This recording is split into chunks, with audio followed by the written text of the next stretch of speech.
Hey,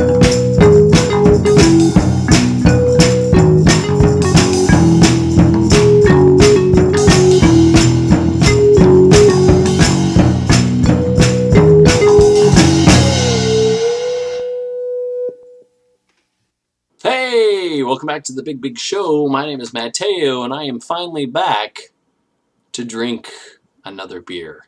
Sorry about the break. When I got back from London, work decided to throw a whole bunch of work at me. And so I've just been working a lot during the course of April. But don't worry, I'm back. Let's start talking about some delicious beers that we have. This is a brand new beer that I had never seen before. It's called Batch 19. And it calls itself a pre-prohibition style lager. So let's take a look at this thing, shall we? Well, that definitely looks like a lager. It looks pretty dark, actually, for a lager. We'll keep drinking it. We'll see how it tastes. It's kind of heavier than a normal lager is. It kind of reminds me in its texture almost of the delicious Fireman's 4 that I love so much. I did a show on, as many of you should recall. Caramel, malty, with a weird grassy, almost hopish sort of finish to it. Very interesting beer. If this is what people were drinking before Prohibition, I can understand why they were mad that it went away. It's actually a fairly good beer. Let's talk a little bit about Iron Man 3, shall we?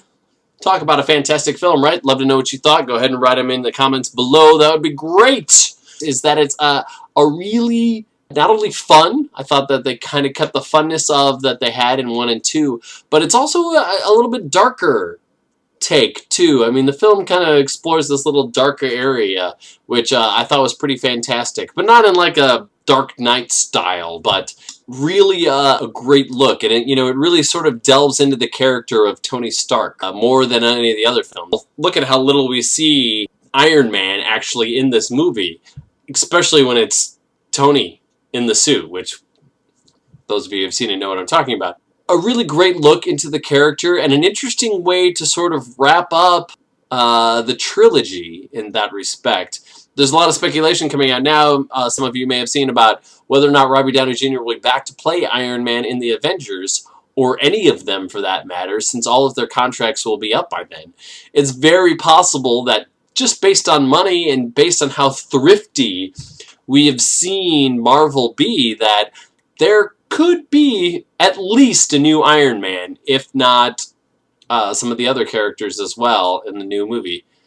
Avengers 2. We'll have to check that out. But I really enjoyed the villain, even despite what they did with the Mandarin, because the Mandarin could have been a really cool character, but with the little twist that they put on that character, I still thought that Guy Pearce's character was pretty villainous and was definitely worthy of being a Iron Man villain.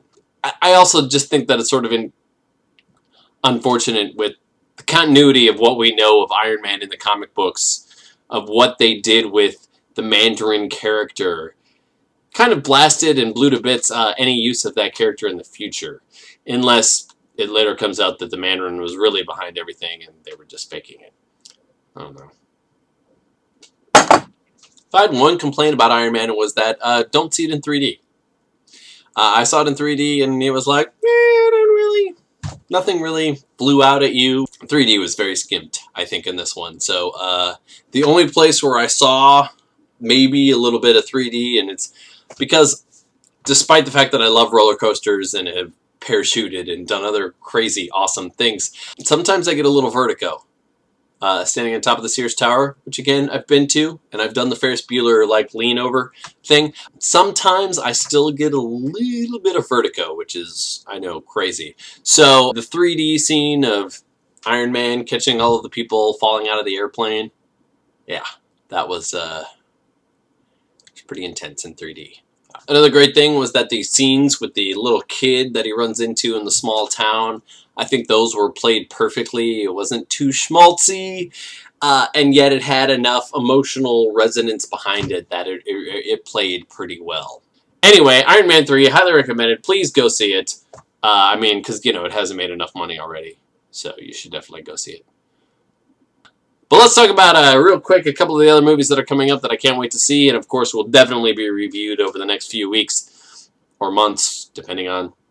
I'm really excited about Star Trek. I will be seeing that in IMAX 3D. Have my tickets already, believe it or not. So that will be amazing. And then the movie that I just don't think that I can wait for this summer is Man of Steel.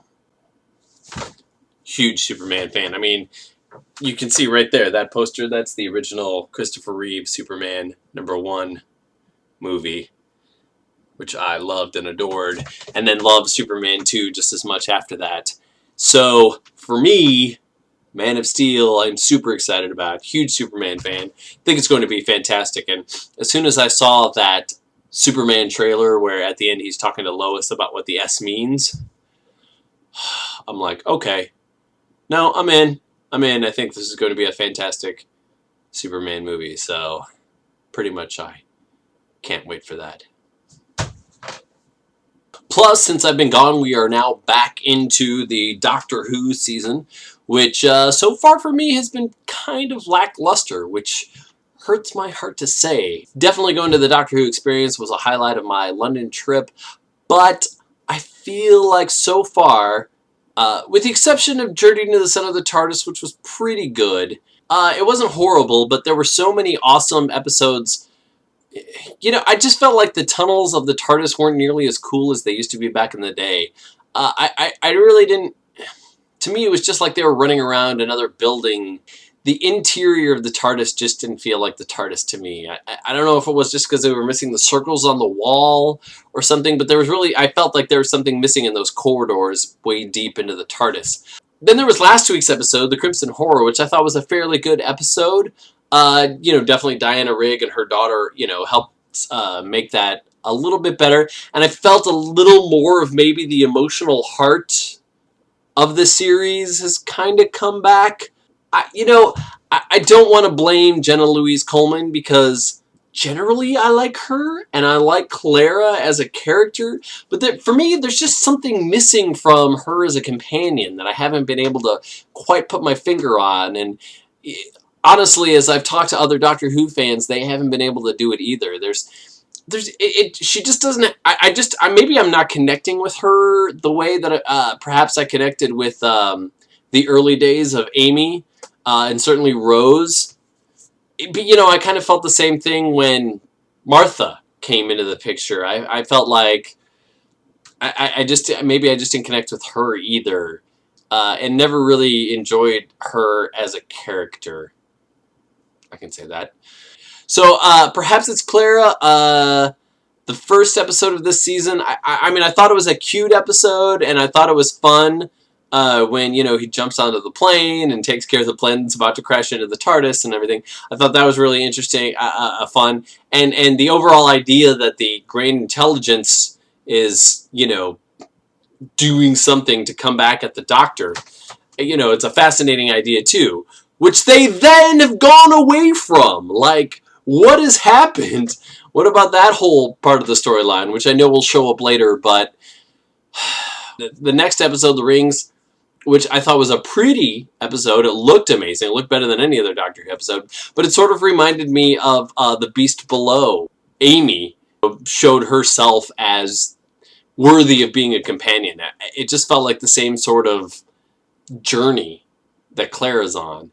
And I think Clara has a very interesting backstory, so why aren't they playing that more? I just feel that they're letting it get away from them. They're not doing what they could to really make this season holy shnikes amazing. Next week we've got the Cybermen and Neil Gaiman, so that'll probably change everything, but we'll just have to see what happens then.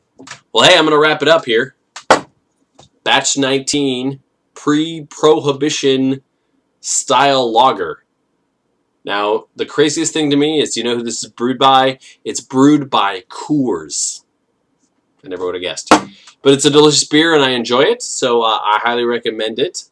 But hey, welcome back, and I promise to keep going here as the weeks come on. And my name is Matteo. I'm